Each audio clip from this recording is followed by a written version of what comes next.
अस्सलामुअलैकुम। कैसे हैं आप सब लोग? उम्मीद करती हूँ आप सब लोग ठीक होंगे, खैरियत से होंगे। आज मैं आप लोगों को एक न्यू रेसिपी सिखाऊंगी जो कि बहुत ही ज़बरदस्त है। क्या आप लोगों ने कभी भिंडी इस तरीके से तैयार की है? अगर नहीं की तो ये रेसिपी आप लोगों के लिए है, गर्मियों की स्पेशल रेसिपी है। तो एक बार आप लोगों ने इस रेसिपी को ज़रूर ट्राई करना है। तो सबसे पहले आप लोगों ने भिंडी ले लेनी है। इसमें लाल मिर्चों का पाउडर, हल्दी पाउडर, धनिया पाउडर, हस्बे जायका नमक, गरम मसाला पाउडर, इसके अलावा ज़ीरा ऐड कर देंगे और इसमें अदरक लहसुन का पेस्ट ऐड कर देंगे, हरी मिर्चों का पेस्ट ऐड कर देंगे और इन तमाम चीज़ों को आप लोगों ने मिक्स करना है। मिक्सिंग करने से पहले इसमें आप लोगों ने थोड़े से प्याज भी ऐड कर देने हैं। ऐसा समझ लें कि एक छोटे साइज़ का प्याज होगा जिसकी कटिंग मैंने ऐसे कर दी और इसमें ऐड कर दिया। ठीक है, इसको बहुत अच्छे तरीके से आप लोगों ने मिक्स करके साइड पे रख देना है और ये याद रखना है कि भिंडी आप लोगों की मुकम्मल ड्राई होनी चाहिए। दूसरी तरफ मैंने कढ़ाई में ऑयल दे दिया, इसमें मैं प्याज डाल दूंगी। प्याज को थोड़ा सा आप लोगों ने सॉफ्ट कर देना है, इसका थोड़ा सा कलर चेंज कर दें। उसके बाद चलते हैं नेक्स्ट स्टेप की तरफ।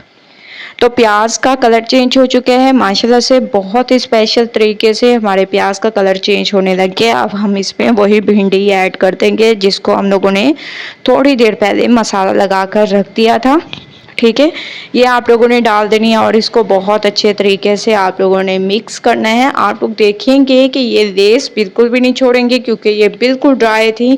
इसको अगर आप लोगों ने इसमें ड्राई में मसाला लगाया तो ये बहुत ही अमेजिंग तैयार होंगी और अगर इसमें पानी हुआ तो आप लोग यकीन माने आप लोगों की रेसिपी ख़राब हो जाएगी। तो माशाल्लाह आप लोग इसकी लुक देखें कितनी अमेजिंग तरीके से मैंने इसको भूना है और बहुत ही अमेजिंग खुशबू आने लग गई है जो हम लोगों ने इसमें मसाले ऐड किए थे उनकी।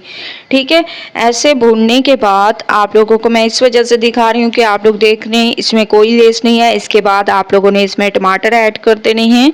टमाटर ऐड करने के बाद इसमें आप लोगों ने टमाटर को थोड़ा सा सॉफ्ट कर देना है ताकि ये टमाटर के पानी में ही बहुत अच्छे तरीके से गल जाएं और हमें मज़ीद पानी ऐड करने की ज़रूरत ना पड़े। तो थोड़ी देर मैं टमाटर के साथ सॉफ्ट कर देती हूँ। थोड़ी देर मैंने इसको सॉफ्ट कर दिया। अब मैंने थोड़ा सा इसमें हरा धनिया ऐड कर दिया, हरी मिर्चें ऐड कर दी और अब हम इसको कवर करके तकरीबन 10 मिनट के लिए पकाएंगे बिल्कुल दम वाली फ्लेम पे। ठीक है, तेज़ आंच नहीं करनी वरना ये आप लोगों की जल जाएंगी। इस वजह से बिल्कुल हल्की आंच पर मैं इसको कवर करके 10 मिनट के लिए पकाऊंगी। उसके बाद चलते हैं नेक्स्ट स्टेप की तरफ। 10 मिनट मैंने इसको पकाया है और आप लोग इसकी लुक देखें।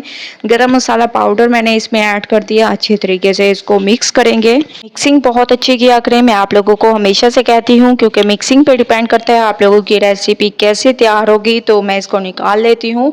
फाइनल लुक आ चुकी है, हमारी भिंडियाँ बिल्कुल तैयार हो चुकी हैं एक अमेजिंग तरीके से। आप लोग देख रहे होंगे कितनी स्पेशल रेसिपी ये हमारी तैयार हो चुकी है।